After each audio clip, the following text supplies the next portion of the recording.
Hello, everyone, and welcome to Silent Kane. I'm Kane, your guide through stories of mystery, danger, and the hidden truths of the underworld. Let's begin today's case. In a city where the rain rarely stops and the neon lights bleed into every puddle, truth is a currency more dangerous than cash, and trust is worth less than a bullet. The underworld here is a labyrinth of dirty deals, drug shipments, and whispered names. A place where those who survive have either sold their soul or forgotten they had one to begin with. Somewhere in the middle of that darkness moves Silas Kane, that you've probably heard his name in half a dozen stories. Each one different, none of them flattering. The police call him a useful nuisance. The mafia calls him a problem they can't quite erase. And the streets, well, they tell their own tales. To some, he's a savior. To others, a devil who just happens to point his gun in the right direction. And no one's sure where Silas came from. His past is a carefully sealed vault, and he keeps it that way. But the truth is, that past still follows him. A trail of faces, some lost, some buried, some who'd like nothing more than to see him join them in the grave. What keeps him alive is his mind, sharp as a switchblade, and his ability to step into the deepest shadows without getting lost. For Silas, every case is a hunt. Not just for justice, though he'd never admit it out loud. He hunts for truth, the kind that's buried so deep in lies. You have to dig through blood and betrayal to reach it. And in this city, the lies are layered thicker than the smoke in a backroom poker game. That he works alone, not because he wants to, but because partnerships in his world don't last long. Either someone gets killed, someone gets bought, or someone turns out to be working for the other side.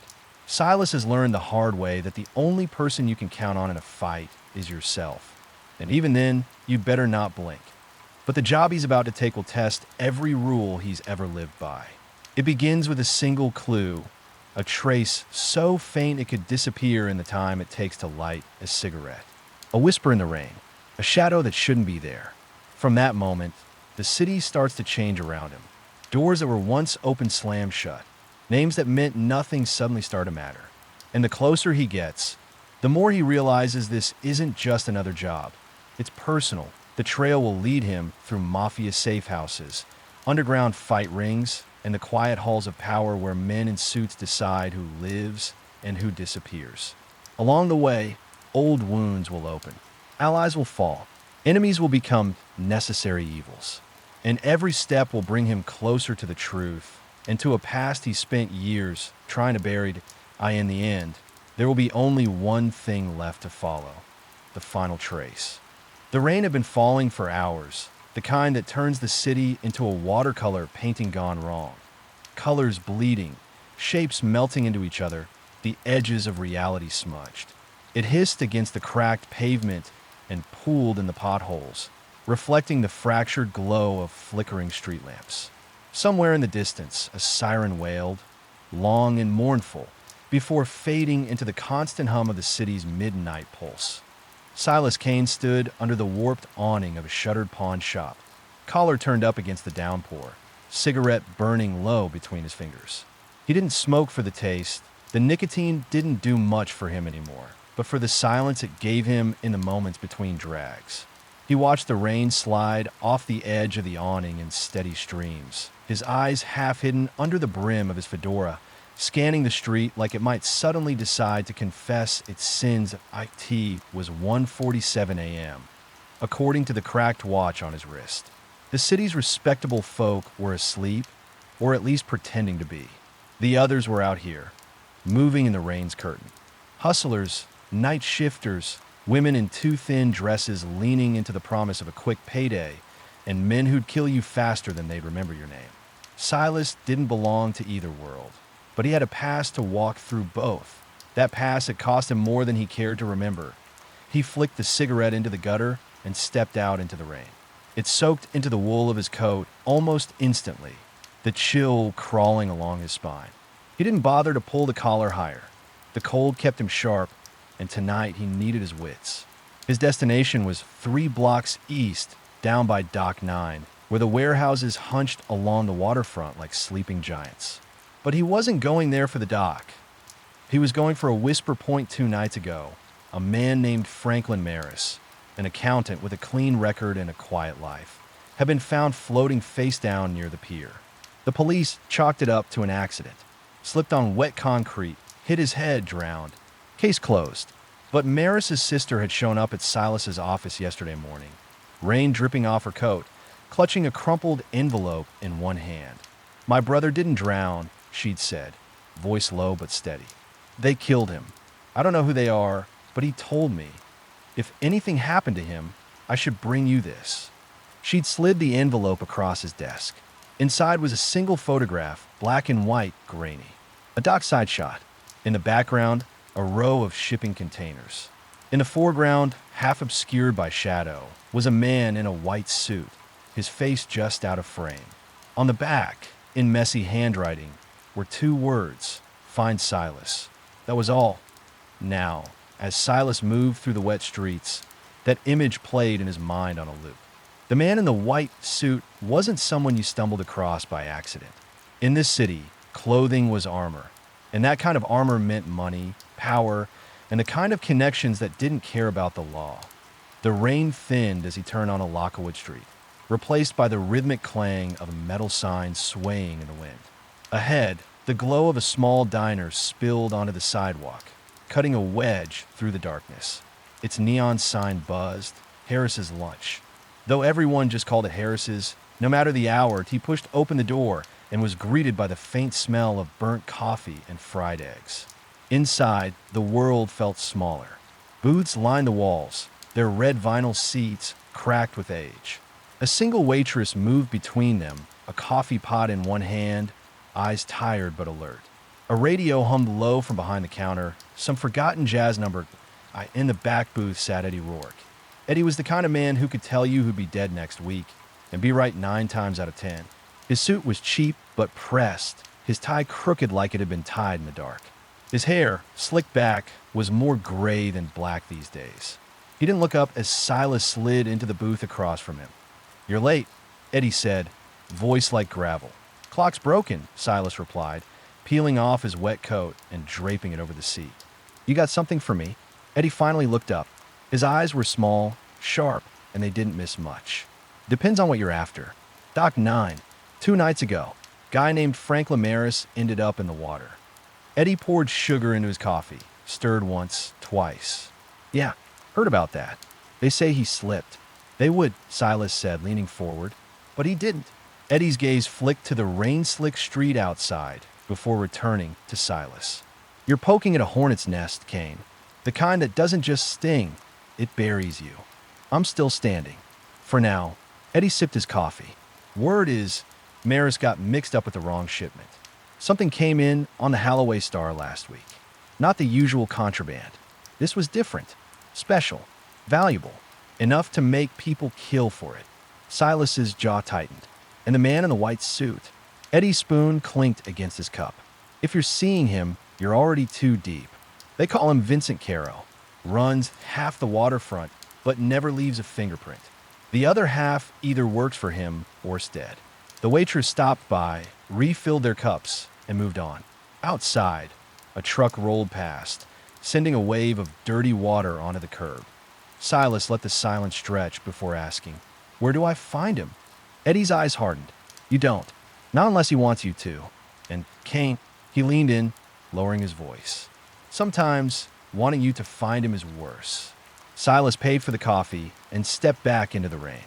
The night seemed heavier now, the shadows thicker. Vincent Caro. The name fit in his mouth like a bullet. He didn't know what was in that shipment, but if Maris had died for it, then Caro fingerprints were on the trigger. Whether anyone could see them or not, 3 blocks later, the streetlights grew sparse, the air thick with the smell of oil and rust. The low hum of generators blended with the slap of the tide against rotting wood. Dock 9 loomed ahead, its warehouse doors shut tight, the chain-link fence topped with lazy curls of barbed wire.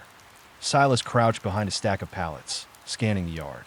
2 men patrolled near the fence, their coats heavy, hands deep in pockets that probably held something more dangerous than a wallet. Beyond them, a third figure stood under the yellow cone of a floodlight, smoking to Silas's fingers brushed the butt of the revolver under his coat. Not yet. This wasn't the time for noise. He slipped along the fence's edge, moving from shadow to shadow, the rain masking his footsteps. A section of the fence sagged, near the loading bay, easy enough to slip under. Inside, the warehouse smelled of damp wood and dust, the kind that clings to the back of your throat. Rows of crates stretched into the darkness, some stenciled with shipping codes, others marked only with a red X at a sound made him freeze, the faint scrape of a shoe on concrete. He stepped behind a crate, peering around the edge. A man in a white suit. Vincent Caro was taller than Silas expected, broad-shouldered, his suit immaculate despite the damp. His hair was slicked back, his jaw clean-shaven, his expression unreadable. He stood with his hands clasped loosely in front of him, speaking to another man whose face Silas couldn't see. No mistakes, Caro's voice was smooth, almost pleasant, but there was a weight in it, the kind that made men nod without question. This shipment doesn't exist. Understand. The other man murmured something. Caro nodded, turned, and for a split second his eyes swept the warehouse, passing over Silas's hiding spot. Silas didn't move, didn't breathe. Then Caro was gone, melting into the maze of crates like a shadow, folding into itself. Silas waited until the sound of footsteps faded, then eased out from behind the crate. Somewhere in this building was the reason Franklin Maris was dead, and maybe the final trace of something even darker. And that's when he heard it, the faint click of a gun's hammer right behind his head. The sound of a hammer cocking at close range does something to a man's instincts. Every nerve in Silas's body went rigid, but his voice stayed even. "You planning to use that?" he murmured, or "just hoping I'll die of fright?" A dry chuckle, male, rough, laced with the accent of the East Dock. "Depends. You planning to move?" Silas kept his hands loose at his sides. "Not unless you make me." The barrel pressed harder against the back of his skull. Not enough to hurt, just enough to let him know the man was confident. Confident men were dangerous. They didn't pull triggers by accident. "Turn around," the voice ordered. Slowly, Silas pivoted, hands slightly raised. The man holding the gun was thick-necked, built like a warehouse door. His coat strained at the shoulders, and rain glistened in the stubble along his jaw. The revolver in his grip was old but well-kept, the blued steel catching the dim light. "You don't look like dock security," Silas said. The man smirked without humor. "And you don't look like you belong here." Fair enough. They stood there for a long beat, the rain dripping through holes in the warehouse roof, ticking against the concrete. Somewhere deeper in the building, a crate shifted with a dull thump. "You're going to tell me why you're here," the man said finally. "Just out for a walk," Silas said. "Took a wrong turn." The man's eyes narrowed. "Wrong turn will get you killed in this neighborhood." "That a threat?" "That's a fact." Silas's gaze flicked to the side. Not far, just enough to make the man follow it for half a second. That was all he needed. Silas stepped forward sharply, slamming his shoulder into the man's arm. The revolver skittered across the concrete. They grappled, the smell of sweat and damp while filling Silas's nose. The man swung a fist. Silas ducked, drove his elbow into the man's ribs. The impact forced a grunt out of him, but he didn't go down. Instead, he caught Silas by the lapel and slammed him into a stack of crates hard enough to rattle them. Pain flared down Silas's spine. He shoved off the crate, twisting his body to throw the man off balance, then followed with a quick jab to the jaw. The man staggered. Not much, but enough for Silas to slip past him, snatch the fallen revolver, and aim it back at him. "Now," Silas said, voice calm, "let's have that conversation." The man glared, rubbing his jaw. "You don't know who you're messing with." "No," Silas said, "but I intend to." "You think Caro just going to let you sniff around?" The man's laugh was wet, ugly. "You're dead, Kane. Only question is how long you want to drag it out." So Caro already knew his name. That little detail lodged in Silas's mind, colder than the rain. If Caro had clocked him before tonight, this wasn't just about Maris anymore. Someone had put his name in the wrong ear. "You're going to take me to him," Silas said. The man spat on the floor. "Not a chance." Silas lowered the gun slightly, then swung it up fast and hard. the barrel catching the man across the cheekbone. He grunted and sank to one knee. Silas leaned in close. "You have two choices," he said quietly. "Walk me to Caro, or stay here and see who finds you first. And trust me, the people you work for don't treat loose and kindly." For a moment, the man's breathing was the only sound. Then, with a curse, he got to his feet. "Fine," he muttered. "But when this goes bad, you remember I warned you." They moved through the warehouse, the man leading the way with stiff shoulders, Silas keeping the revolver low but ready. The deeper they went, the thicker the smell of oil and salt water became, until the far wall opened onto a smaller dock hidden from the main street. A black sedan idled there, its headlights off, the engine purring like a predator waiting for a signal point. Two more men stood by the car, both armed. They glanced up as the pair approached. One of them frowned. "What's this?" "Message for Caro," Silas's unwilling guide said flatly. "He wants to deliver it himself." The men exchanged a look, then one of them opened the back door of the sedan. Silas ducked in, the revolver hidden under his coat, but his senses sharp. The interior smelled faintly of leather and expensive cigarettes. Raindrops streaked the tinted windows, blurring the city lights outside as the car began to move. And one spoke during the drive. Silas counted turns in his head, tracked the shifts in road texture, noted the faint rumble as they crossed the river bridge. 10 minutes later, the car eased to a stop. The door opened. The first thing he noticed was the warmth, dry air after hours in the rain. The second was the carpet under his feet, plush enough to swallow the sound of his steps. They'd brought him to an office. The walls were paneled in dark wood, the shelves lined with ledgers and old bottles of whiskey. At the center, behind a heavy desk, sat Vincent Caro in the flesh. He was more unsettling than in the photograph. The white suit gleamed in the lamplight, tailored to perfection. His eyes, a pale gray, took in Silas like a man examining an unfamiliar weapon, noting the weight, the balance, the danger. "Mr. Kane," Caro said smoothly, as if they were old acquaintances. "I was wondering when we'd meet." Silas didn't answer. He stayed standing. Caro gestured to a chair. "Please, seat." Silas remained where he was. "Frank Lamaris." A faint smile curved Caro's lips. "Tragique accident. You and I both know it wasn't." The smile didn't fade, but something colder slid into Caro's eyes. "Careful, Kane. Words have a way of traveling. Then maybe you should tell me where they should go." Caro leaned back, steepling his fingers.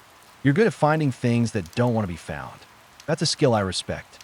But sometimes, what you find belongs to people who will do anything to keep it." "What was in the shipment?" Caro's smile widened, but it didn't reach his eyes. "You're asking the wrong question. And what's the right one? What are you willing to lose to get the answer?" The room felt smaller, the air heavier. Silas studied Caro for a long moment, then said, "More than you're willing to take." For the first time, Caro's expression faltered, just slightly but enough. He stood, moving to pour himself a drink. "You should go, Kane, while you still can." "I'll go," Silas said, "but I'll be back." Caro raised his glass in a mock toast. "I'll look forward to it." Outside, the rain had stopped, leaving the streets slick and quiet. Silas walked without looking back, his mind already turning over every word, every glance, every shift in tone from that conversation. Caro was hiding something big, big enough to kill for, big enough to make men vanish. And if Silas was right, Maris had left more than just a photograph. Somewhere out, there was the last thing he'd seen, the last person he'd spoken to, the final trace. Silas pulled his coat tighter and headed toward the dim skyline. Somewhere in this city, the next piece was waiting, and finding it meant stepping even deeper into the shadows. The city was different after the rain, not cleaner. Nothing could scrub the grime from these streets, but quieter, like it was holding its breath. The wet asphalt glistened under the fractured glow of street lamps, the air heavy with the smell of rust and something faintly metallic, like old blood that had been washed down a drain, but never forgotten. Silas walked with his hands in his coat pockets, his mind replaying the meeting with Caro like a broken reel. Every detail mattered. The way Caro's eyes had lingered a fraction too long on the mention of Maris. The careful way he'd avoided answering the shipment question, the almost imperceptible shift in his posture when Silas told him he'd be back. Caro wasn't afraid. Not exactly. But he was alert now, watching, which meant Silas's window to work unseen had just gotten smaller, but he didn't go back to his office. Offices were where people expected to find you, and right now, the fewer expectations met, the better. Instead, he cut through an alley off Harcourt Street, where the air smelled of wet cardboard and fried noodles from a late-night food stall. A lone cat darted past, vanishing into a gap between dumpsters. Halfway down the alley, a voice slid out of the darkness. "You walk like a man who just stepped out of somewhere he shouldn't have been." Silas stopped, scanning the shadows. "And you talk like someone who knows where that was." A figure emerged from a recessed doorway. Thin, wiry, with a face that looked like it had been carved out of old leather.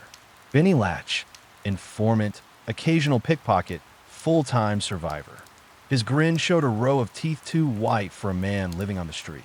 "Word is you've been sniffing around Dock 9, Benny said, hands deep in the pockets of his frayed coat. "Dangerous place for a stroll."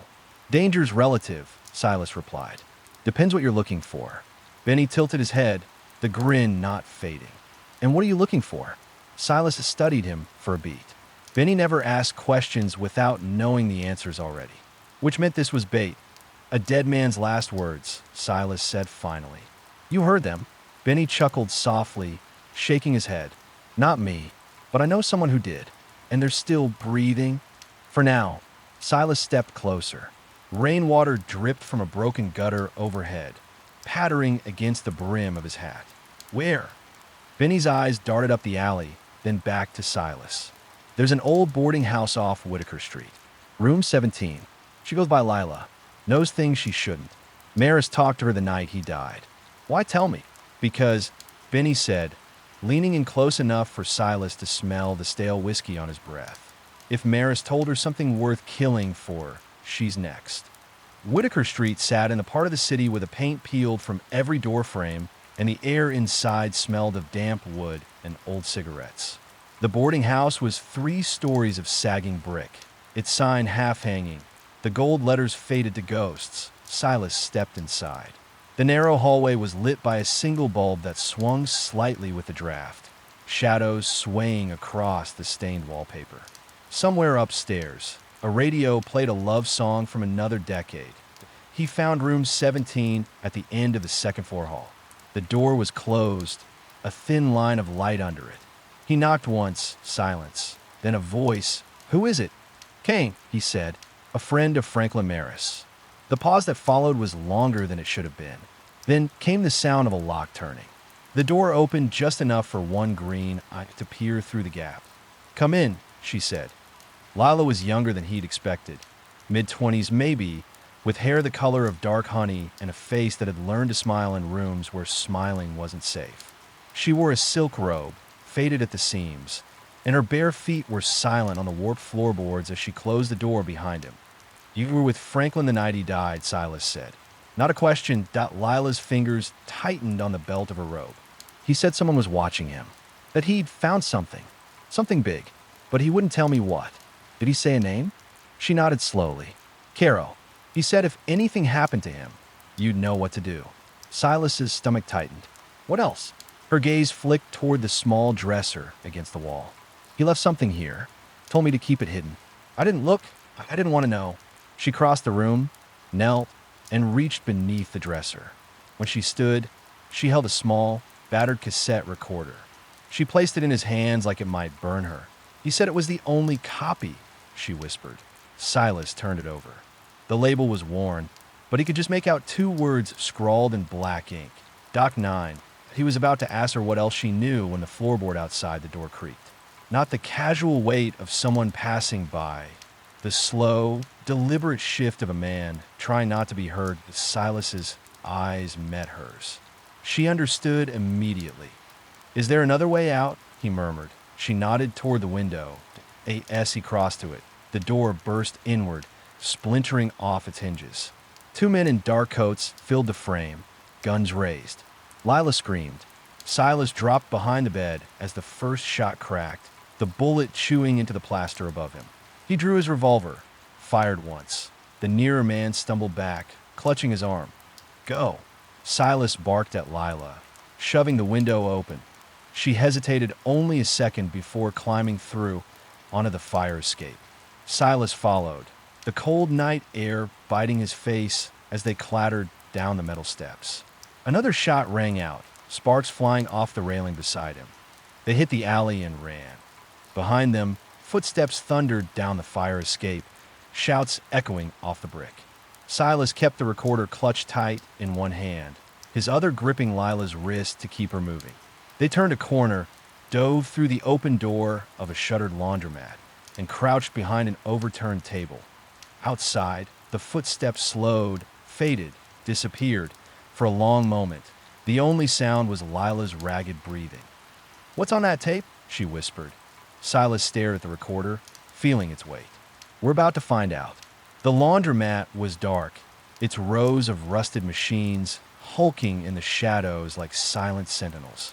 The air smelled faintly of detergent and mold, and somewhere in the back, a slow drip of water tapped a steady rhythm against the concrete floor.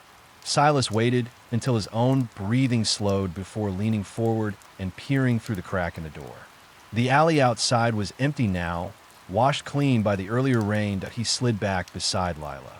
She still clutched the robe around her, trembling in the chill. "You all right?" he asked. She nodded quickly, but her eyes darted toward the door as though expecting it to burst open again at any moment. Silas set the cassette recorder on the overturned table between them. The metal casing was scratched, the rewind button chipped, the tiny spools inside holding a tape that might be the last piece of Franklin Maris's life. "You sure he said this was the only copy?" Silas asked. "Yes." Her voice was barely a whisper. "He was terrified, Silas. He said if anyone found this before you, it would mean he was dead. That would now sat heavy in the air." Silas fished a small portable player from his coat pocket, an old habit for a man who never knew when someone might hand him an unmarked tape. He popped the cassette into the slot. Press play.at first, only the hiss of static. Then Maris's voice, shaky but clear. "If you're hearing this, I'm gone. I don't know how much time I have, so I'll be quick. The shipment on the Holloway Star, it's not drugs, not guns. It's something worse. Something that, God, I shouldn't even be saying this. They're moving it through Dock 9 under Vincent Caro orders, but Caro, just a middleman. There's someone else, someone higher. They call him." The tape cut to a harsh burst of static. Then Maris's voice returned, quieter now, like he'd moved further from the microphone. "I have proof. In case they find me, I've hidden it where no one will look. Silas, it's all connected. The murders last winter, the missing dock workers, even the fire on Bay Ridge Street. All of it. Find the proof. And for God's sake, don't trust." Another jagged burst of static. The tape went dead. Silas rewound it, played it again, but the same gaps remained. Someone had tampered with it, or Maris hadn't had the chance to finish. Either way, there was enough here to know the stakes had just climbed a few rungs higher. "What did he mean, don't trust who?" Lila asked, her voice tight.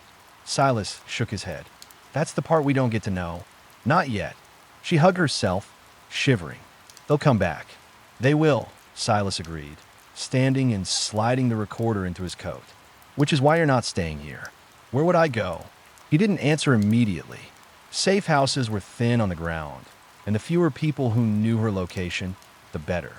There was one place, a back room above an old print shop on Baxter Street. But getting there meant crossing two territories where Caro men had long memories. "We'll move at first light," Silas said. "Right now, we wait." The hours bled together in the laundromat. Lila dozed on the bench, her head resting against the wall, while Silas kept watch. Every so often, headlights swept past the narrow windows, but none slowed.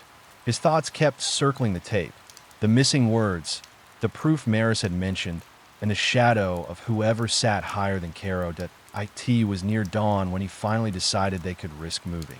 Outside, the streets glistened under a pale wash of early light, the air damp and cold enough to sting. They kept to side streets, avoiding the main thoroughfares, Lila staying close beside him. Baxter Street was quiet, its row of narrow buildings leaning together like old drunks. The print shop was dark, its display window-coated in dust. Silas knocked twice, paused, and once more. The door opened to reveal a gaunt man in wire-rimmed glasses, Paulie Gant, a friend from another life. Without a word, Paulie stepped aside. Upstairs, he murmured. Silas led Lila to the small back room above the shop. Bare walls, single cot, a table with a chipped mug sitting on it. "You'll be safe here," he said. "Paulie doesn't take visitors." Lila looked like she wanted to argue, but instead she just nodded. "You'll find them? Whoever did this." "I'll find a proof first," Silas said. "Then the rest will come." He left her there, heading back down to the street. The day had fully broken now, the traffic growing thicker, the city shrugging on its daytime face. But under the hum of life, he could still hear Maris's voice, ragged and urgent. Don't trust. It was the kind of warning that didn't just haunt a man. It narrowed his vision, made him check every shadow twice that Silas's next stop was the waterfront. The Holloway Star had docked a week ago, but a ship that size left a paper trail, cargo manifests, custom slips, the kind of bureaucratic detritus most people ignored. He had a contact in the Port Authority who owed him 2 favors and a bottle of decent scotch. That'd be why the time he reached the grim concrete building near Pier 4. The sky was overcast again, the wind pushing the brine-heavy smell of the bay into every corner. Inside, the contact, a port clerk named Jenna Ward, was already chain-smoking behind her desk. "You don't show your face unless you need something," she said, exhaling a thin stream of smoke. "That's because the things I need aren't usually on sale," Silas replied, taking a seat. She gave him a long look, then reached into a filing cabinet and pulled out a folder. "You're lucky. I pulled the Holloway Star manifest yesterday for another reason. Didn't like what I saw. The list of declared cargo was short. Machinery parts, textiles, spare components, and all of it vague enough to mean nothing. But Jenna tapped one entry halfway down the page. "This crate here," she said, "marked as industrial equipment, but the weight's wrong. Too heavy for the size. No customs inspection logged, either." "Where'd it go?" Silas asked. "Straight from Dock 9 to a private warehouse on Kettering Street. No official record after that." Silas closed the folder. "You still have your pass to the docks?" Jenna's eyes narrowed. "If I say yes, you'll ask me to use it. If I say no, you'll just find another way in." Smart woman. She sighed, grinding out her cigarette. "Kettering Street's under Caro umbrella. You walk in there, you walk out in a box." "I've been in boxes before," Silas said, standing. Didn't much care for them. By the time he reached Kettering Street, the clouds had begun to bruise, the air thick with the promise of another downpour. The warehouse in question sat squat and windowless, a chain-link fence circling it like barbed wire around a wound. A single guard leaned against the front gate, thumbing through a newspaper. Silas didn't approach the front. Instead, he circled to the back, where the fence sagged near a row of stacked pallets. He was halfway over when a sound cut through the wind, the faint, echoing click of a camera shutter that he froze. Slowly turned. Across the street, half hidden in the doorway of an abandoned shop, stood a man with a camera hanging from his neck. Tall, thin, wearing a coat too light for the weather. He raised the camera again, snapped another shot, and melted back into the shadows. Silas landed lightly on the other side of the fence, his pulse ticking faster. Whoever that was, they'd just taken his picture. And in this city, that could mean one of 2 things. You were being marked, or you'd already been sold.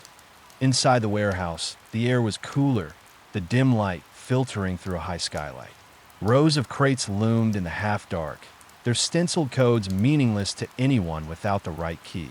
Silas moved between them, scanning for the mark Jenna had shown him.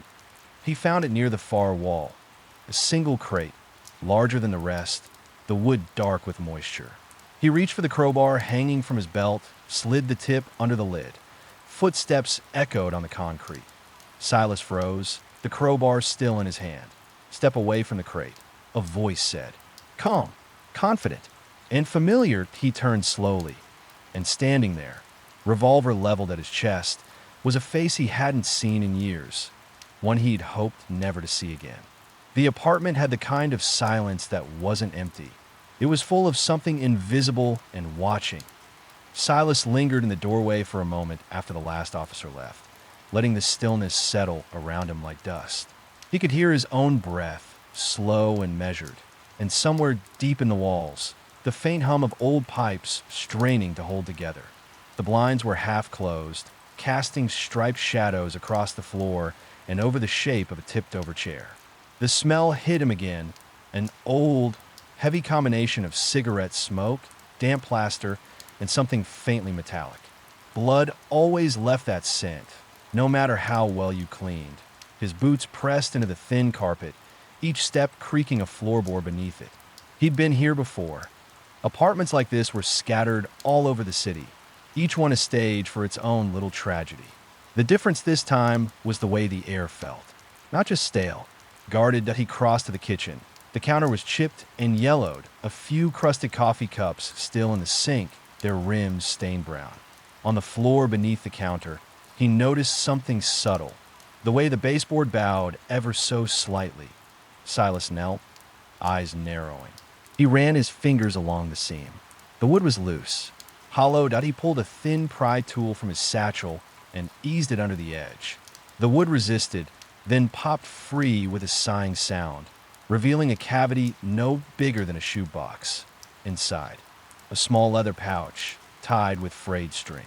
The leather was old, the surface cracked like dry skin.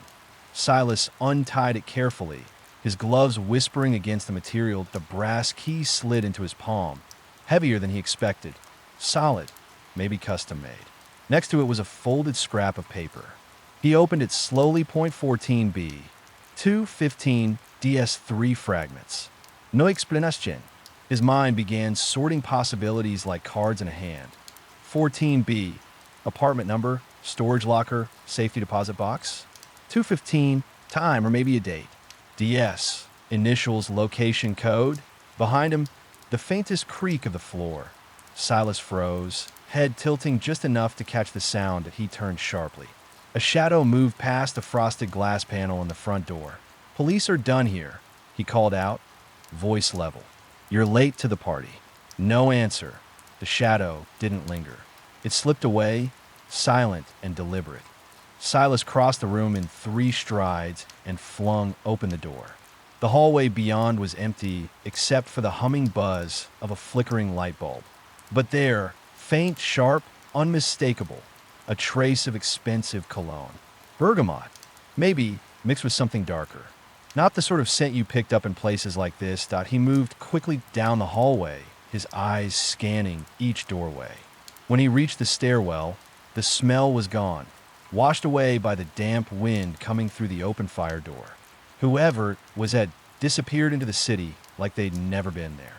Silas returned to the apartment, closing the door behind him and sliding the deadbolt. His attention returned to the pouch. The key was ice cold in his hand. Keys meant something locked away, and locked things were almost always worth finding. The note was the real problem. Someone had gone through the trouble of hiding it, and of checking whether anyone else had found it. He slid both items into his coat pocket. His phone vibrated against his chest. The name on the screen made his gut tighten. Frank Moretti. Not a man who called for small talk, Silas answered. Moretti. Detective Kane. Frank's voice was smooth, almost friendly, but beneath it was the slow coil of something dangerous. I hear you've been visiting our friends. Funny, Silas said, letting his gaze drift to the corner of the room where the carpet was still stained faintly rust brown. Didn't know you had friends in the habit of bleeding out on apartment floors. A soft chuckle. You always were good with words. I'm just saying, you start digging in certain gardens, you might not like what you unearth. Good thing I'm not afraid of dirt. Sure, Frank said, the warmth in his voice cooling. But even the sharpest blade dulls when it's used too much. The line clicked dead. Silas stood there for a moment, the phone still in his hand. Outside, the city lights blurred in the rain on the window, glowing like half-buried embers. The floorboard panel lay on the counter, its hiding place open and bare. Whoever had been watching, they'd be back. Not for the apartment, but for him. He pulled his coat tighter, tucked the satchel under his arm, and stepped out into the hall. The rain met him at the building's front door, soft at first, then heavier, soaking into his collar.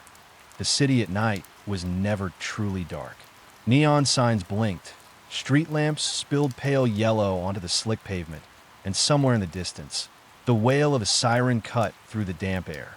Silas moved through it with his collar up, head down.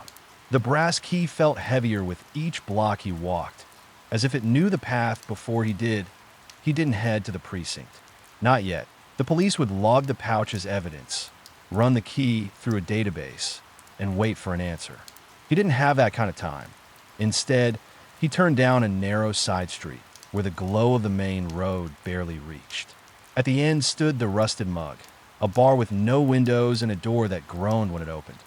Inside, the air was warm with the smell of beer, smoke, and fried onions. A few regulars hunched over their drinks. Behind the counter, a man with a shaved head and tattooed arms polished a glass with a rag that had seen better years. "Evening, Kane," the bartender said. "Tony," Silas nodded, sliding onto a stool. "Need a word." Tony glanced toward the back. "Office." Silas followed him into a cramped room, smelling faintly of whiskey and damp wood. "What's the favor?" Tony asked, leaning against the desk. "Ever seen one of these?" Silas held up the brass key that Tony's brow furrowed. "That's old. Real old. Looks like something from the storage depot near Dockside. They still use those for the private lockers. No paper trail, no cameras." "Dockside," Silas muttered. "Des." Tony nodded slowly. "You planning on going?" "Soon." Tony hesitated. "Careful. That place, it's like the city's attic. People keep things there they don't want found. And the people who own those lockers, they notice when strangers start poking around. I'll keep that in mind." An hour later, Silas stood outside the Dockside Storage Depot. The building loomed against the wet sky, its brick walls black with years of rain and neglect. A single light buzzed over the entrance, casting a cone of pale illumination onto the slick pavement. The front office was empty, a single fan turning lazily in the corner. A sign on the counter read, "Staff on break. Back soon." Perfect, he moved down the hallway, the sound of his footsteps swallowed by the thick concrete. Rows of lockers stretched on either side, their numbers painted in peeling black. .14 B was near the end, tucked in a shadowed corner. The key slid into the lock with a quiet click. The door creaked open, revealing a single wooden crate. Silas crouched, lifting the lid. Inside were photographs, hundreds of them, bundled with rubber bands. Some were old, black and white, edges fraying. Others were newer, glossy, the colors still sharp. Every face in them was the same, the victim from the apartment. Different clothes, different settings, but always the same person. And then, near the bottom, a final stack, photos of Silas himself. Watching him on the street, at the precinct, in his own building. The last photo was taken tonight, outside the apartment he'd just left. Somewhere behind him, in the echoing corridor, a soft, deliberate footstep. The rain didn't stop that night. It clung to the city like a fever, washing grime into the gutters and turning every street lamp halo into a ghostly crown. Silas moved through it like a shadow, stitched from the same fabric as the storm, his coat heavy with water, his mind heavier still. The trail hadn't gone cold yet, not completely, but it was thinning, the kind of trail that could vanish with one wrong step. The girl in the red dress, Anna Kessler, wasn't just another missing person case. Her name had popped up in 3 separate investigations in the past year, each tied to a different corner of the underworld: drugs, trafficking, and political blackmail. The rain muffled the city's heartbeat, making every sound sharper. Silas caught the hiss of tires somewhere down the block and ducked into the mouth of a narrow alley, pressing himself against the damp brick wall. The black sedan rolled past slowly, its tinted windows gliding by like the eyes of a predator searching the dark. Silas waited until the hum of its engine faded before stepping back onto the street. He was close now. The address, scrawled on the back of the bar seat, led him to a row of decrepit warehouses by the river. Places where deals were made, debts were collected, and bodies were sometimes never found. Inside the nearest building, light leaked through a crack in the rusted doors. He pulled out his revolver, old, reliable steel, and eased the door open just enough to slip in. The smell hit first, mold, oil, and something faintly metallic like dried blood. Voices floated from deeper inside, muffled but urgent. He moved quietly, stepping around loose boards, his eyes adjusting to the gloom. Wooden crates were stacked in uneven towers, some marked with faded shipping labels, others with nothing at all. He crouched behind one and peered through a gap. Two men stood near a makeshift table under a hanging bulb. One was lean, jittery, his hands constantly moving. The other, broad-shouldered, calm in a way that was more dangerous than any visible aggression. Between them sat a file folder, its contents spread out.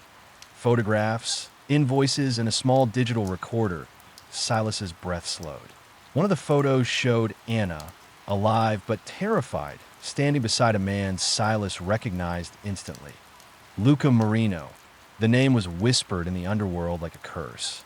Marino was a broker of power and fear, the kind of man who never dirted his own hands but always knew where to point others' knives. Silas shifted slightly for a better view, but the movement caused a small nail on the crate to creak. The lean man's head snapped up. "You hear that?" Silas froze, his finger tightening on the revolver's trigger. The broad shoulders didn't look up from the table. "Probably the wind. Keep talking." But the lean man wasn't convinced. He started toward the crates, steps slow, eyes scanning the shadows. Silas's mind worked fast. He could drop the man silently, if the other didn't have a gun ready. Or he could retreat, lose the chance at whatever was in that file. The decision was made for him when the lean man rounded the corner of the crate, eyes widening at the sight of him. Silas moved first. The revolver came up, the man's hand went to his belt, and the world shrank into the split second between action and consequence. The shot was muffled by the storm outside. The man crumpled without a sound. The broad shoulders looked up now, shock flashing in his eyes before he lunged for the table. Silas vaulted the crate, closing the distance, his shoulder slamming into the man's chest. They hit the ground hard. The file slid across the floor, spilling papers like loose feathers. The fight was messy. No clean punches, just desperate force. Broad shoulders was strong, but Silas had leverage and the kind of cold focus that only came from years of close calls. He jammed the revolver into the man's ribs. "Where is she?" The man's teeth were clenched, his breath ragged.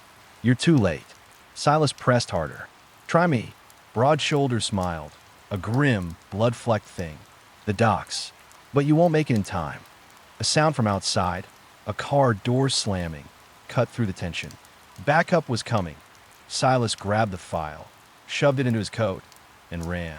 The rain swallowed him as he slipped back into the night, the sound of shouting behind him fading into the roar of the river. He didn't stop moving until he reached the cover of an abandoned pier. There, under the skeletal frame of a rusting crane, he opened the file. The papers were damning. Evidence tying Marino to multiple disappearances, offshore accounts, and police officers on his payroll. And at the bottom, a single-page manifest listing cargo scheduled to leave the docks tomorrow night. One crate, in particular, was marked with only a number, a -17.no description. No weight, no origin, but Silas didn't need one. His gut told him that was where Anna would be, if she was still alive. The fog thickened around the pier, curling between the pilings, swallowing the distant city lights. Somewhere in that fog, a boat's horn moaned low and mournful. Silas closed the file and looked out over the black water. The game had shifted. And now, the only way forward was deeper into the fog. The air in the small room felt heavier than the streets outside. The scent of old cigarette smoke embedded into the wood. The curtains drawn just enough to make the daylight look like an afterthought. Silas sat at the edge of the chair, leaning forward, his elbows on his knees, watching Marlowe closely. The old informant's hand trembled as he lit his third cigarette in the last 15 minutes. The match flame briefly revealed the deep lines carved into his face, the kind that weren't made just by time, but by years of carrying secrets no sane man would keep. "You don't have to tell me everything, Marlowe," Silas said quietly, his voice calm but deliberate. "Just the parts that will keep me alive tonight." Marlowe exhaled, a ribbon of smoke curling toward the cracked ceiling. "You want to stay alive, Kane? Then stop looking for the boy. Forget him. Forget his name. That's not going to happen. You're chasing a ghost, and ghosts don't like being found. Silas's jaw tightened. Neither do criminals. Marlowe's eyes flicked toward the window, as if expecting someone to already be there. This isn't about criminals anymore. This is about something bigger. There's a reason your contact in the department hasn't called you back. Why the street's gone quiet. You've stirred something you shouldn't have. And once it notices you, he trailed off, tapping ash into the chipped saucer on the table. Silas studied him. What's it called? They don't have a name. At least, not one you can write down. They're the kind of people who erase paper trails, people, and entire city blocks without blinking. You think the mafia scares you? You think the cartel keeps you up at night? These are the people they fear. Silas let the words hang in the air. He'd seen the worst of the underworld, knife fights in alleyways, cartel executions in the desert, the quiet, methodical cruelty of corporate crime. But there was a weight in Marlowe's tone that made his stomach tighten. Then tell me how they're connected to the missing boy. Marlowe hesitated for too long. It was enough of an answer for Silas. He stood up slowly, his chair scraping against the worn floorboards. Thank you for your time, Marlowe. That's it, for now. He walked toward the door, his coat brushing against the doorway. Marlowe called out after him. Kane, don't meet anyone tonight. Not alone. If you see a Blacktown car parked anywhere near you, don't even look inside. Silas didn't answer. The door closed behind him, the hallway outside somehow feeling colder than before. The city's heartbeat picked up as night fell. Neon signs flickered in the drizzle, and the sound of tires hissing over wet asphalt filled the gaps between honking horns and muffled music from half-shuttered bars. Silas kept his head down as he walked. Every storefront's reflection in the puddles felt like a distorted painting, colors bleeding into one another, faces bending until they weren't quite human. He reached his car, paused, and scanned the street. No Blacktown car. No shadow that didn't belong. Still, something gnawed at him. The quiet behind the noise, the stillness behind the movement. It felt staged. Sliding into the driver's seat, he checked his rearview mirror. The rain-streaked glass made the street behind him look like a watercolor painting. No one there. He started the engine. The low rumble seemed to echo more than it should have. The call came halfway across town. Unknown number. He answered, Silas Kane. A woman's voice said, smooth and deliberate. You have something of mine? Who is this? A question you'll regret asking. Let's make this easy. Return it by midnight, Pier 14, or you won't just lose your case. You'll lose what's left of your life. The line went dead. Silas gripped the steering wheel tighter. There was no it in his possession, not yet, which meant someone wanted him to believe otherwise. Or worse, they planted something on him without him knowing that he didn't go to Pier 14. Not yet. Instead, he parked 2 blocks away and watched the place through the scope of a borrowed rifle, hidden under an oilskin cloth. The pier was almost empty. A few rusted shipping containers, a lone gull hopping between puddles, and a figure leaning against a lamppost. The figure wasn't moving. They were waiting till he could feel the city's air pressing in on him. Damp, cold, full of unasked questions.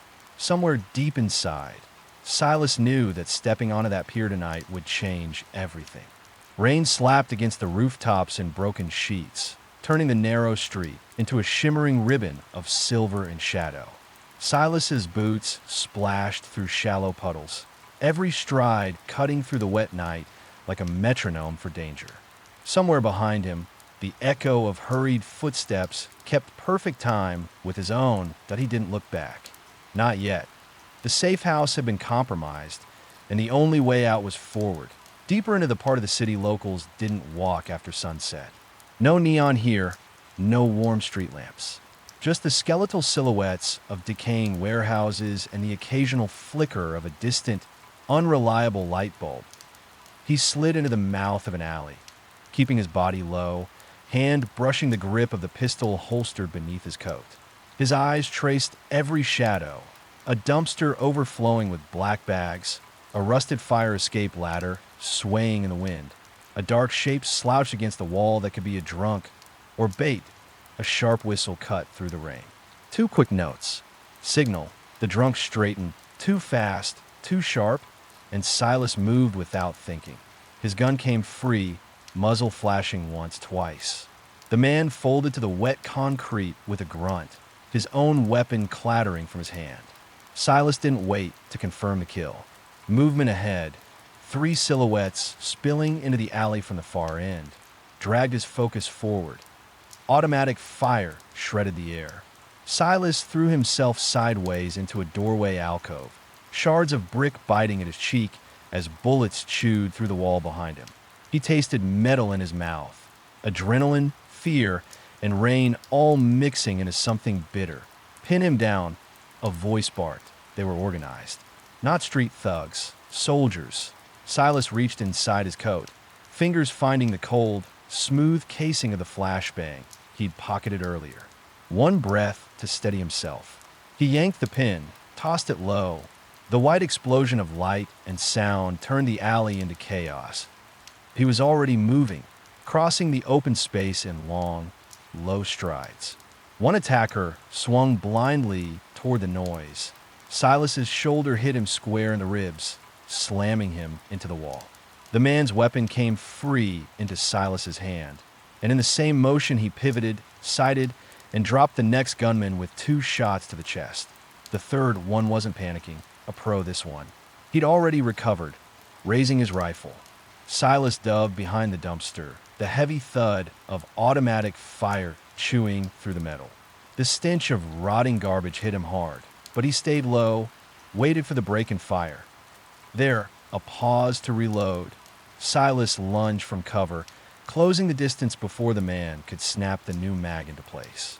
They collided in the rain, boots skidding on slick pavement. The rifle clattered away. Fist now. The man was strong, trained. A soldier's stance, tight elbows, efficient strikes. Silas blocked a hook, countered with a knee to the gut, followed with an elbow to the jaw.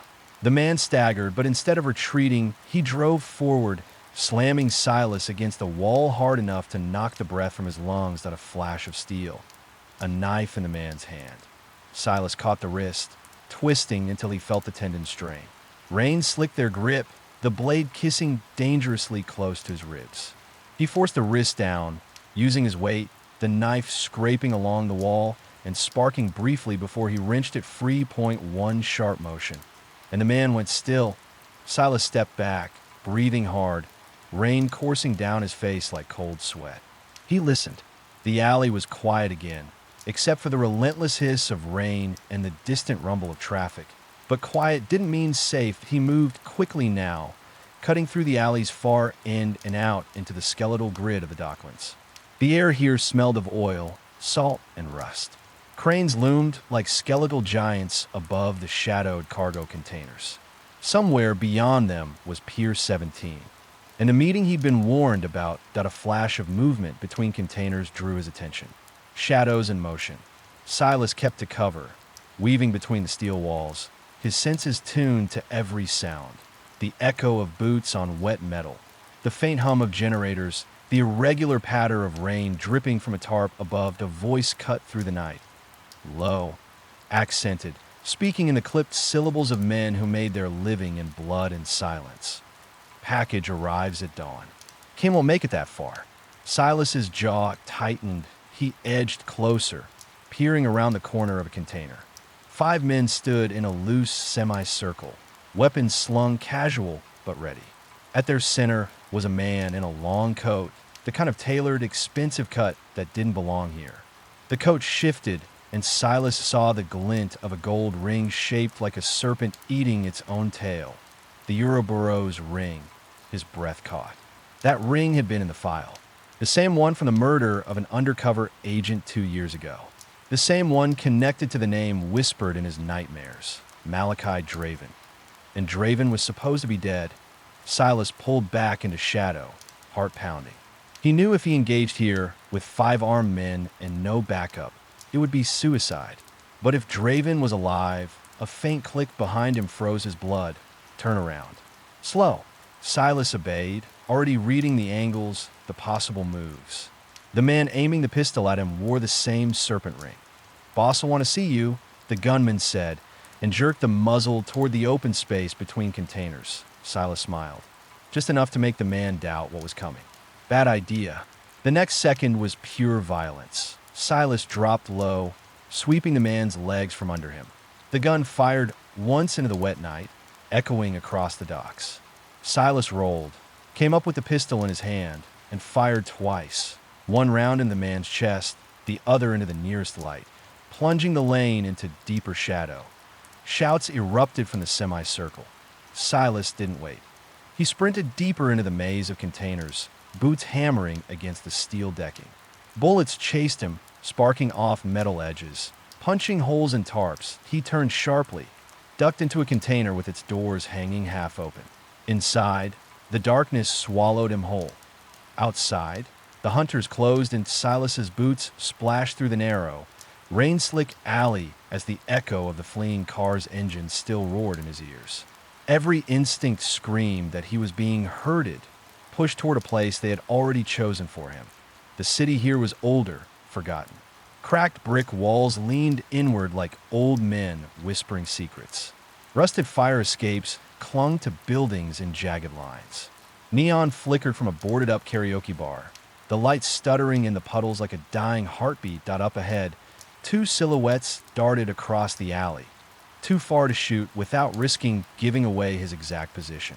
Silas slowed, letting his breathing steady, forcing the adrenaline to flow through him like a current rather than a flood.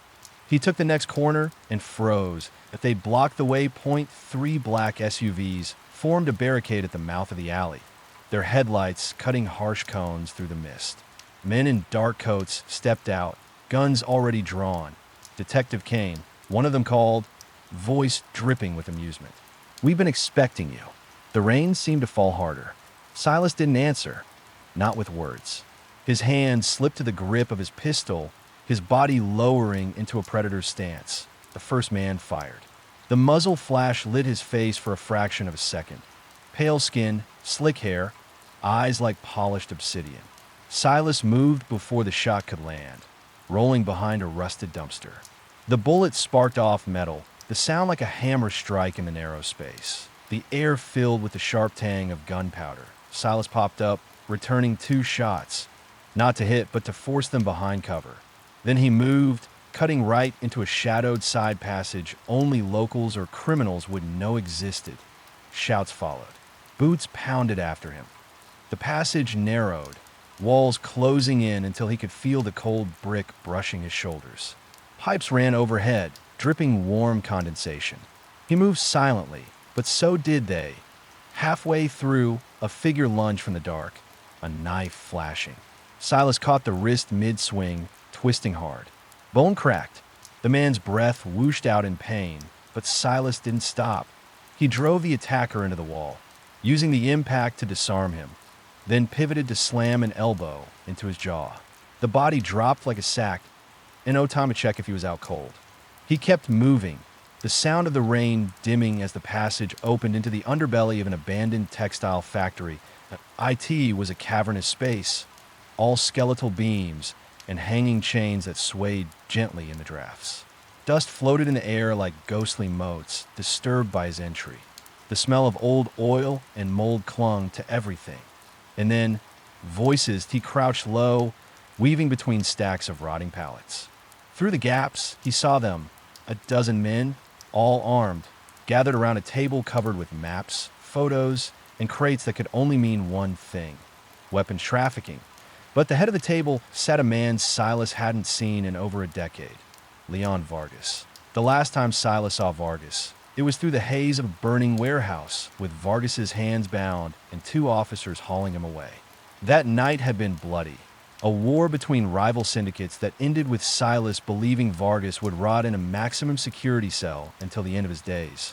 Clearly, someone had different plans. "Tonight, we move," Vargas said, his gravelly voice carrying across the room. "The docks at Pier 17, no mistakes.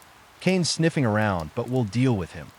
The words were followed by a low chuckle from a man that Silas's mind was already calculating. 12 armed, 1 exit.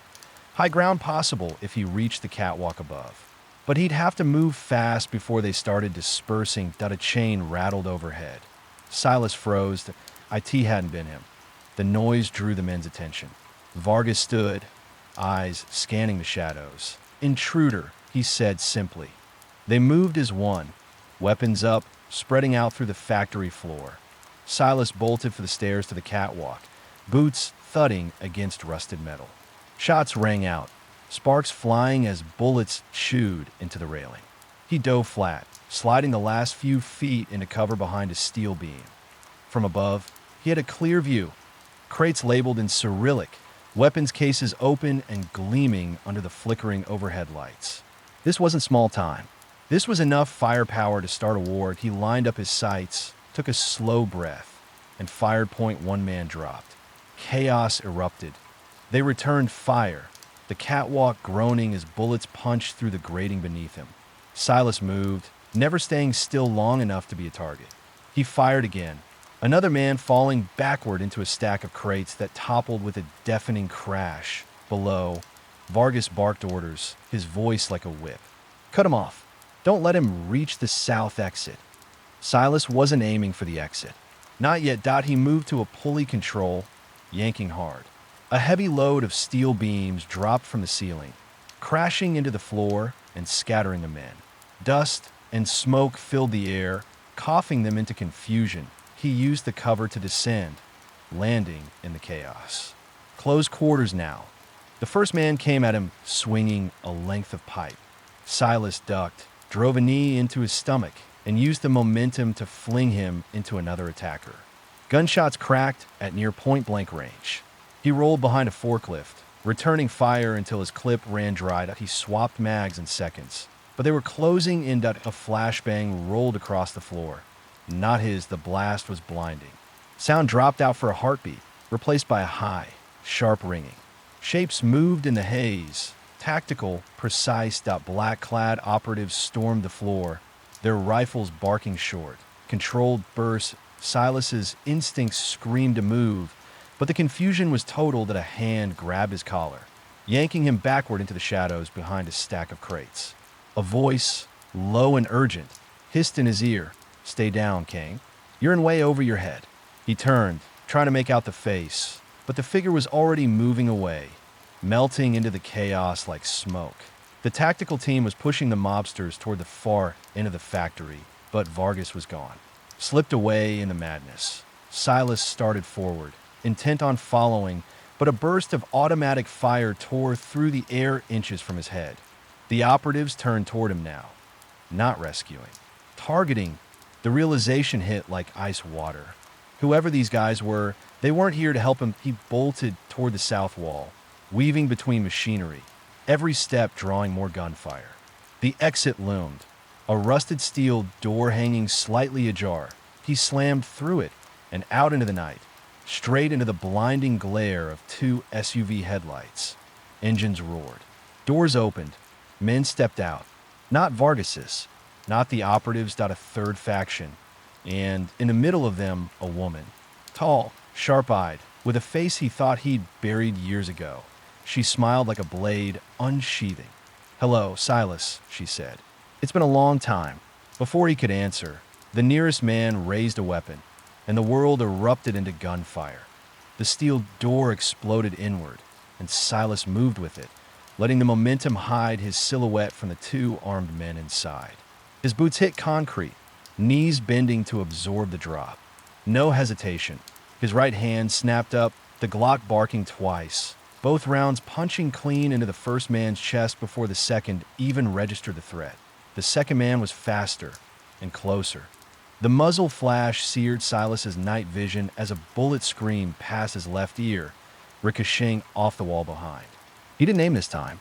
He shoved his left shoulder into the man's midsection, feeling the breath slam out of him, then slammed the barrel up under his chin.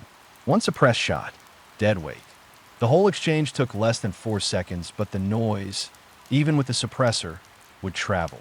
Silas knew he had maybe 30 before the entire corridor was swarming. That he moved, past overturned tables, along walls lined with crates marked in Spanish and Russian. The air reeked of motor oil and damp earth, thick enough to coat his tongue. Somewhere deeper, muffled shouts erupted. Confirmation that they'd found the bodies upstairs. He needed eyes on the target. The intel had been clear. A ledger, handwritten, containing the next 3 shipments, drugs, weapons, and something marked only as Asset B. The kind of thing that would burn half the city's underworld if it hit daylight. Another steel door loomed ahead, guarded by a single man with a cigarette and a sawed-off shotgun hanging loose in one hand. Silas didn't slow. He let the shadows swallow him until he was 5 meters away, then pitched a loose bolt across the floor. The clang echoed to the left, and the guard's head snapped toward it. Just enough time for Silas to slide in low, sweeping the shotgun aside with his forearm, while his right hand drew the combat knife across the man's thigh. The scream was short-lived. Silas crushed his windpipe before the sound could carry. The shotgun was useless to him. Too loud, too wide. He left it. The door was locked. Not a padlock, but an electronic keypad. His heart rate didn't spike. He pulled a small device from his belt pouch, clamped it to the panel, and watched the numbers scroll in a blur. 12 seconds later, the green light blinked. He was inside. That IT was colder here. The hum of refrigeration units vibrating through the floor. He stepped past steel shelves stacked with sealed boxes, each tagged with serial codes he didn't recognize. Voices. 2 of them, coming from behind a frosted glass partition. Silas eased closer, catching fragments. Shipment moves tonight, and Kane won't make it out alive. His jaw tightened. They knew. Before he could reposition, the lights snapped on, blinding white, and the glass door slid open. 3 men stood there, 2 with rifles. One with a smile that didn't reach his eyes. Silas Kane, the smiling one, said. The man who walks into the wolf's den thinking he's the hunter. The rifles came up. Silas dove sideways, feeling the round snap past, one grazing his sleeve, another punching a hole in the wall behind. He rolled behind a steel rack, grabbing the nearest crate and shoving it into the line of fire. Bullets shredded cardboard and splintered wood, showering him with dust and metal fragments. He needed to close the gap. A quick breath. Then he moved, low, fast, unpredictable. He grabbed the first rifle barrel he saw, twisting hard until bone cracked and the man screamed. A sharp elbow to the temple dropped him. The second gunman tried to backpedal, but Silas was already on him. 2 shots to the chest, 1 to the head. Only the smiling man remained that he didn't run. He pulled something from his coat. Not a weapon, but a black key card. You want the ledger? He asked, stepping backward toward a reinforced vault door. Come get it. Silas started forward. Then the man swiped the card. The vault door slid open, and behind it was not a ledger. IT was a girl. Bound, gagged, eyes wide with terror. Before Silas could react, the man shoved her forward and hit a switch. Somewhere deep in the facility, alarms began to howl, and heavy metal shutters started slamming down between him and every possible exit. The smiling man stepped inside the vault and let the door slam shut behind him. Silas caught the girl just before she hit the ground, cutting the rope from her wrists. She gasped, voice hoarse. They'll kill us both. We're not dying here, he said, but the pounding of boots in the hallway told him they were already surrounded.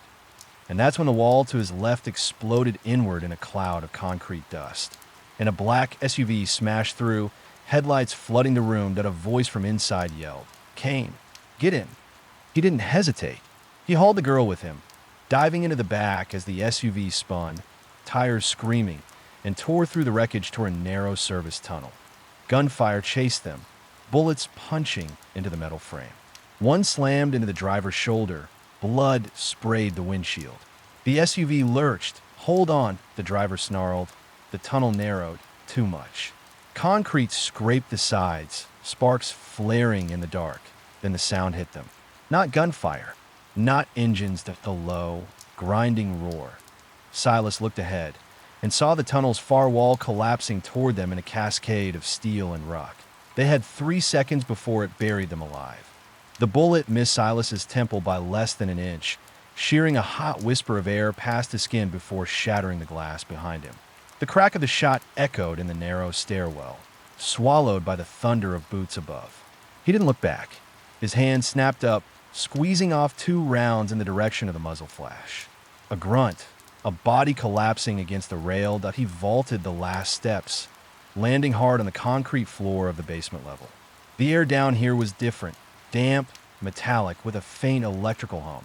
He was in the belly of the beast now. The corridor ahead was dim, lit only by flickering strips of industrial lighting. Pipes lined the low ceiling like exposed veins, dripping condensation onto the stained floor.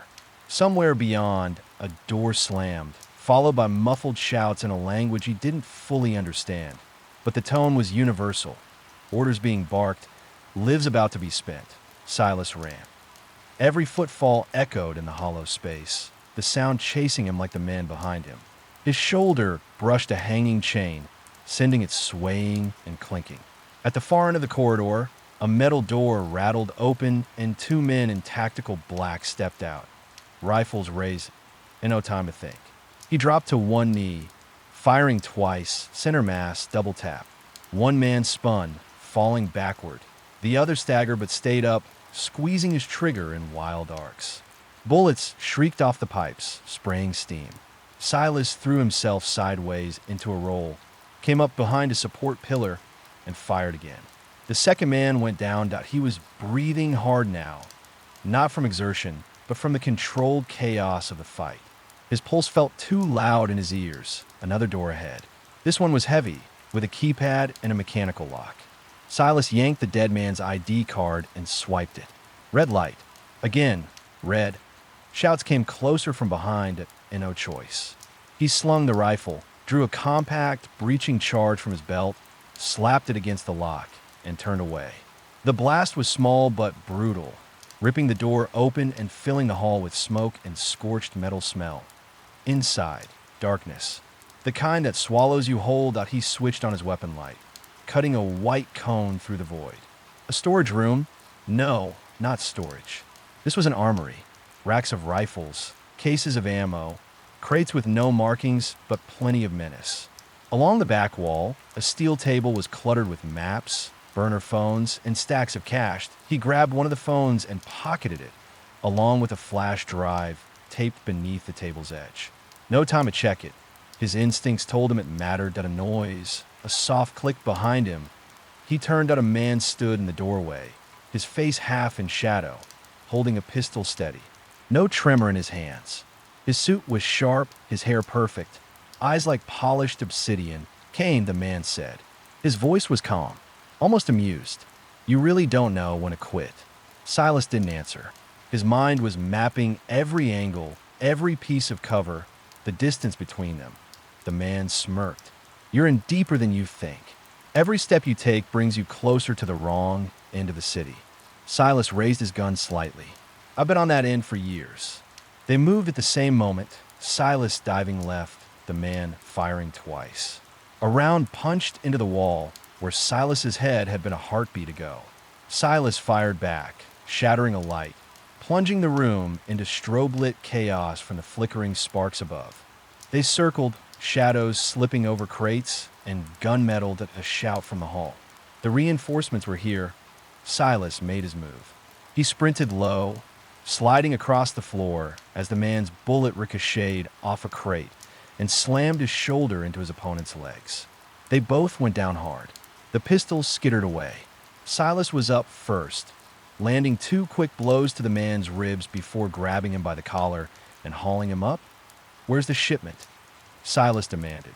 The man just laughed, a cold, empty sound. Then a grenade rolled through the doorway. The black SUV skidded sideways in a spray of shattered brick and glass, its engine roaring like some mechanical beast torn loose from its chains. Silas hit the floor, dragging the young woman with him as the wave of debris swept past.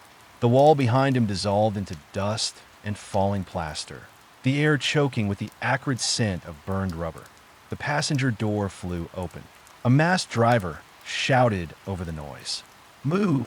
Silas didn't hesitate. He shoved the woman inside first, following with one fluid motion. His boots barely cleared the ground before the driver floored it, spinning the rear tires and throwing the SUV back into the chaos. Gunfire erupted behind them, a jagged chorus of rage. Bullets pinged off the armored panels, the sharp metallic clinks swallowed by the growl of the engine. The woman gasped, still trembling, her wrists raw from the restraints. Silas checked the side mirror. Two motorcycles had already peeled from the compound, headlights slicing through the dust like white blades. "They're on us," Silas said, reloading. "Driver, keep it steady."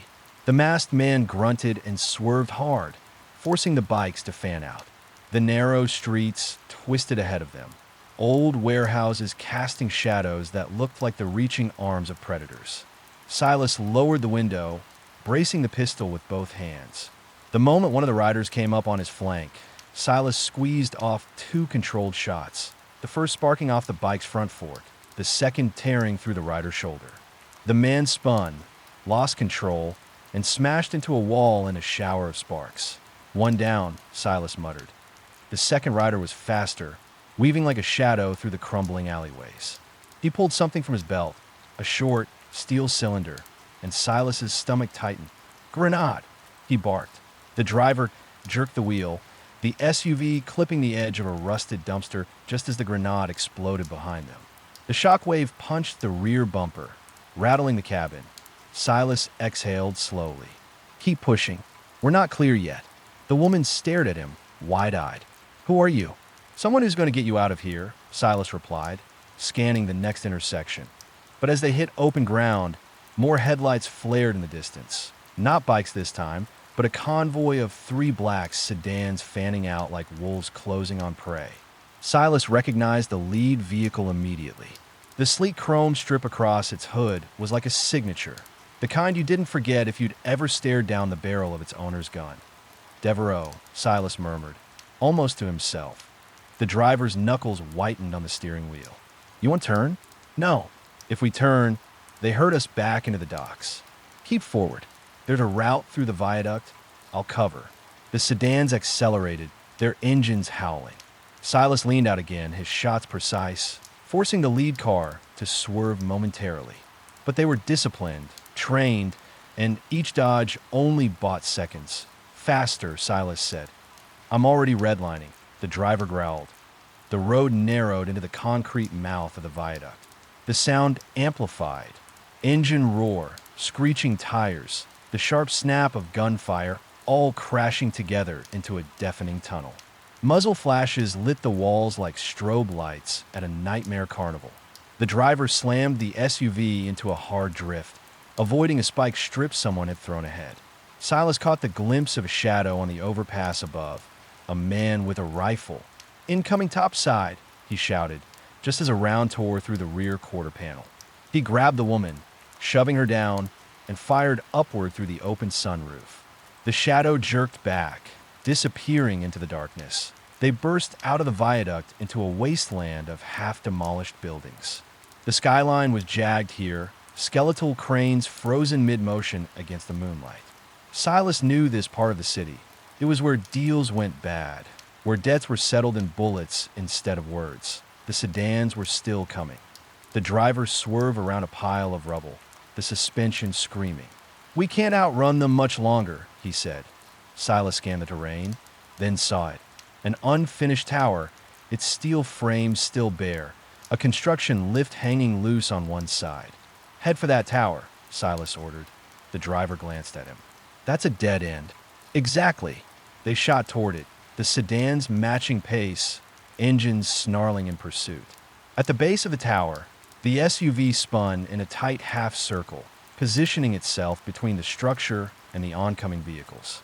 Silas kicked open his door and stepped out, weapon raised, his coat whipping in the wind.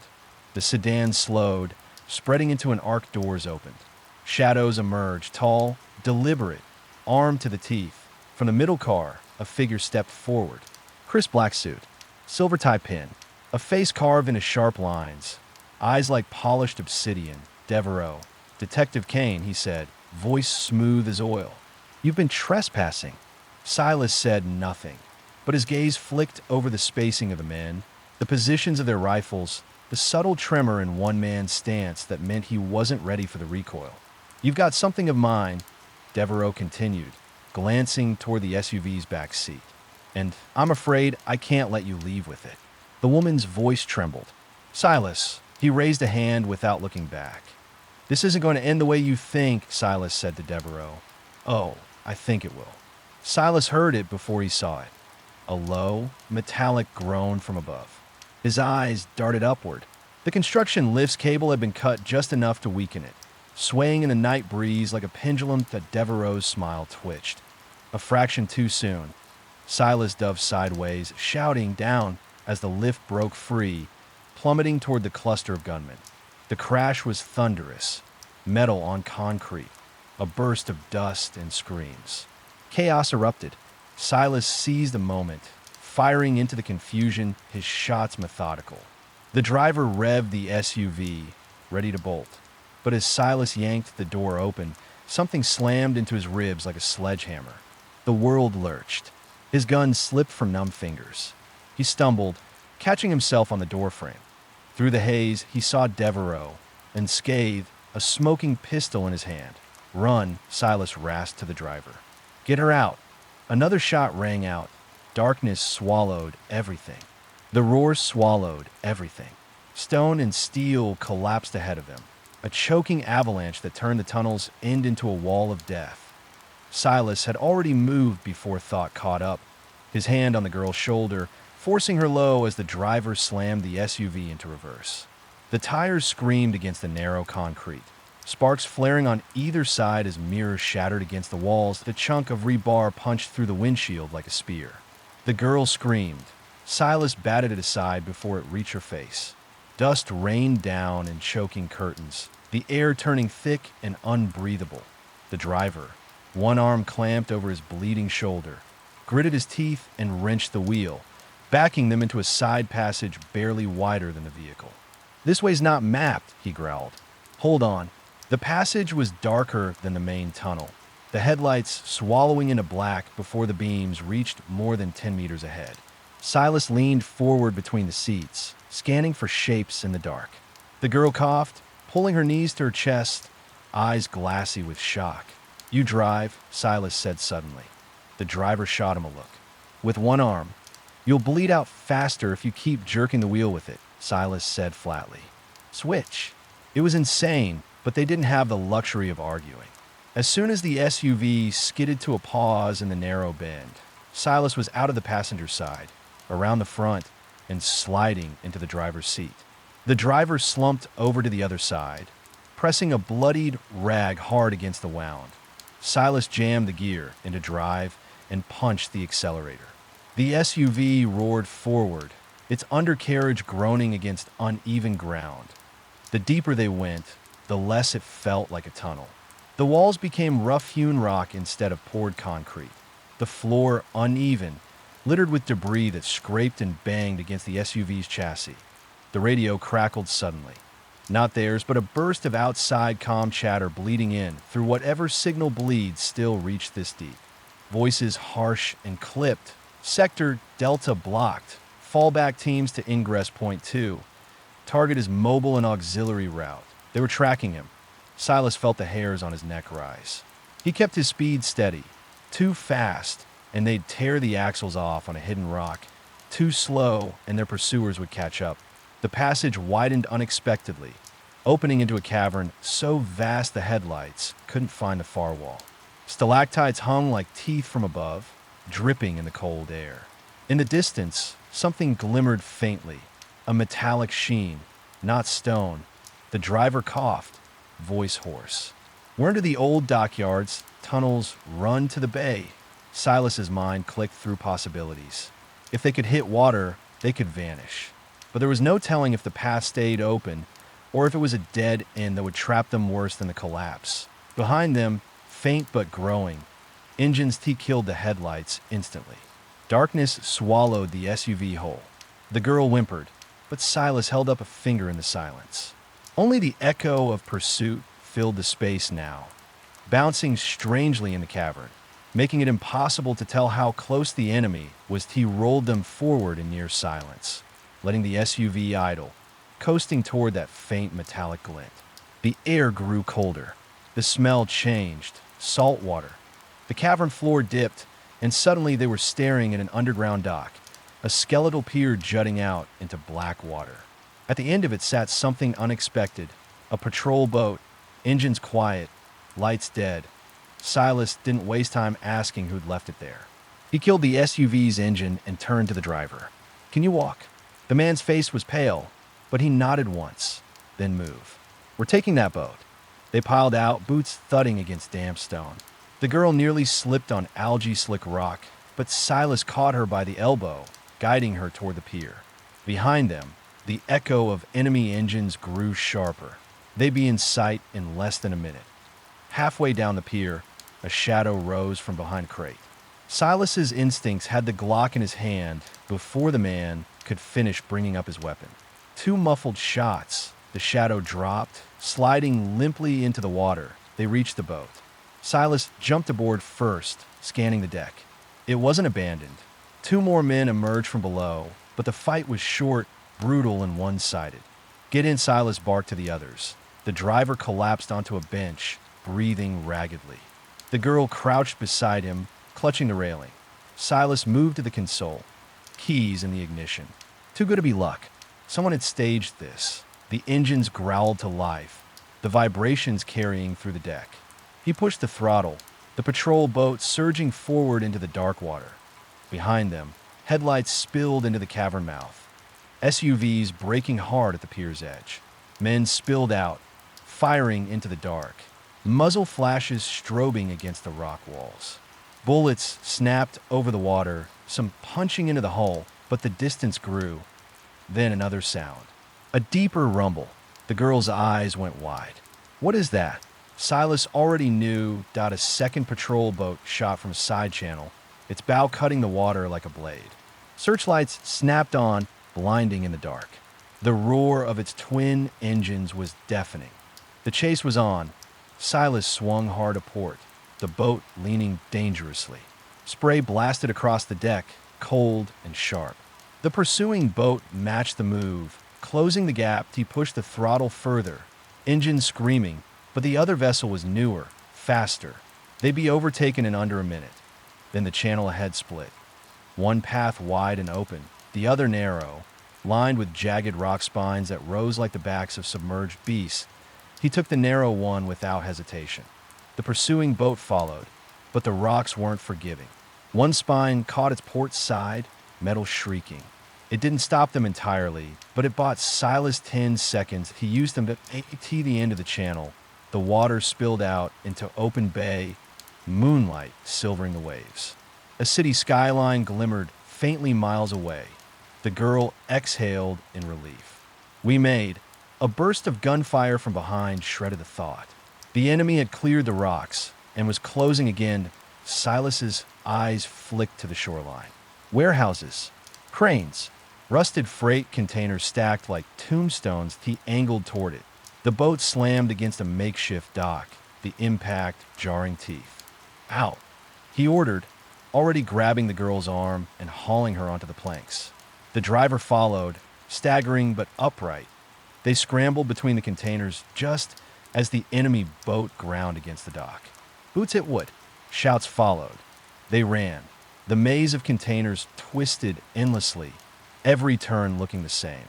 The smell of rust and diesel clung to the air. Somewhere behind them, men fanned out, their voices echoing off the metal walls. Then, a shadow ahead. Tall, unmoving. Not a man but a forklift, abandoned mid-aisle. Its engine still faintly warm. Silas's mind calculated fast. "Hide," he told the girl, pointing to a gap between two containers. She slid in without a sound. He slipped into the forklift seat. The keys were still in. The engine coughed to life, loud enough to draw attention. Boots pounded closer. He gripped the controls, waited until the first gunman appeared in the aisle, and slammed the forklift forward. The steel prongs punched through the man's chest, lifting him clean off the ground before Silas dumped him sideways into the dark. Shouts erupted. He reversed hard, then drove straight at another aisle, using the forklift as both shield and battering ram. Containers shuddered as he slammed into them, cutting off pursuit routes. When the path was momentarily clear, he ditched the forklift, grabbed the girl, and pulled the driver along toward a shadowed warehouse at the edge of the yard. The door was chained, but chains break.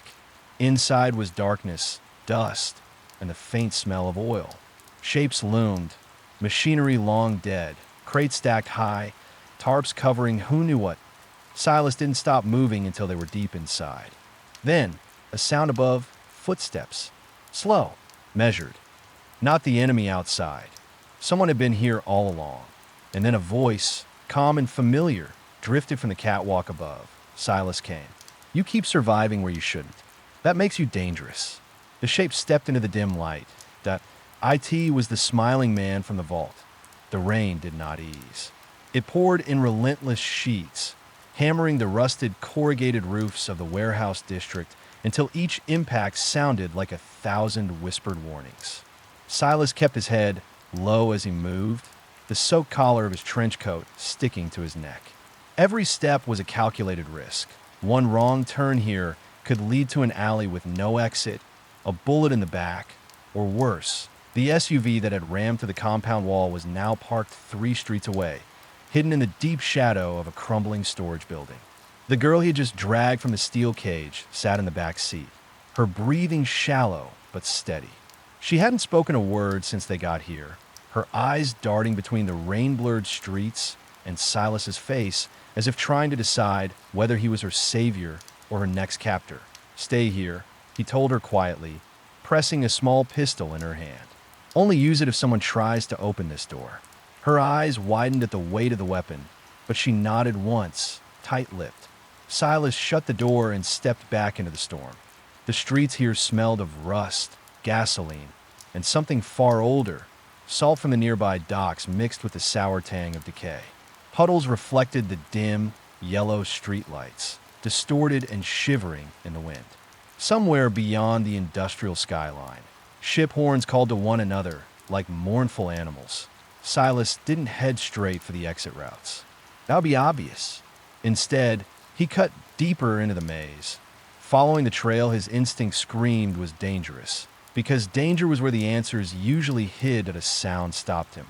Metal on metal, a faint scrape in the rain. He turned sharply into an alley, gun up, eyes searching. Nothing. But as he stood there listening, he caught it again, a second scrape, followed by the muffled click of a door shutting. Someone was tailing him. He moved, fast now, boots splashing through the shallow pools, weaving through narrow passages until he reached a side-loading dock. A dented steel door hung ajar. Silas slid inside. The air was warmer, thick with the scent of engine oil. He was in an auto shop, long abandoned, but still littered with half-disassembled vehicles, greasy tools, and discarded parts. He crouched low, scanning for movement. A faint light glowed from the far corner. He crept closer, boots silent on the slick concrete. The glow came from a small desk lamp, illuminating a set of photographs spread across a workbench. His stomach tightened. The photos were of him, grainy shots from a distance, crossing a street, speaking to informants, standing outside his office. Others were closer, too close. Him asleep in his apartment. Him looking out his kitchen window. This wasn't surveillance for a case. This was a hunter's gallery that a shadow moved behind him. Silas spun, gun up. A man in a dark rain jacket stood there, hood low, a faint smile onto the shadow. "You're quicker than they said," he murmured, voice calm, almost admiring. "Who sent you?" Silas asked. The man's smile widened. "Not here to kill you tonight, Kane. Just wanted you to know your time's running out." The final trace has been set in motion. Before Silas could move, the man hurled a small metal canister to the ground. It burst in a hiss of white smoke, flooding the air with choking fumes. Silas coughed, eyes burning, lunging toward where the man had been. But the door slammed shut, and heavy footsteps faded into the rain. By the time Silas got outside, the alley was empty. He turned back toward the SUV, but the street where he left it was no longer empty. Through the rain, he saw the glint of headlights and 3 black sedans rolling slowly toward it. Silas's pulse hammered. He sprinted, cutting through a side path, splashing through a ditch, emerging behind the SUV just as the first sedan pulled up. 2 men stepped out, guns in hand. Silas didn't think. He moved. He slammed into the first one, driving an elbow into his ribs, grabbing the pistol before it could swing toward him. A gunshot cracked. The second man fired, the bullet ricocheting off the SUV's rear panel, down. Silas shouted toward the girl, diving behind the wheel well. He fired twice, one shot hitting the second man's shoulder, spinning him into the rain. The girl flung the passenger door open. "In!" she yelled, surprising him with the strength in her voice. Silas slid into the driver's seat, engine roaring to life. The other sedans accelerated, tires screaming on wet pavement. What followed was a blur of rain-slick corners, high beam glare, and the deep growl of engines chasing him through the maze of streets. Silas kept one eye on the road, the other on the mirrors. Every turn, every shift in the headlights telling him they were hurting him somewhere. Finally, the streets opened onto the docks. Ahead loomed a massive cargo ship, cranes swaying in the wind. The sedans closed in from behind. "They want us here," Silas muttered. The girl's voice was steady now. "Then don't give them what they want." He hit the brakes hard, spinning the wheel. The SUV fishtailed, slamming into a stack of shipping crates. The sedan screeched past, then stopped, engines rumbling in the dark. Doors opened. More men stepped out. Too many. Silas's hand tightened on his pistol. The girl reached in her coat and pulled out something he hadn't expected out. A badge. Not police. Not FBI. Something else. Her eyes met his. "You're not the only one chasing the final trace." Before he could respond, the men surged forward,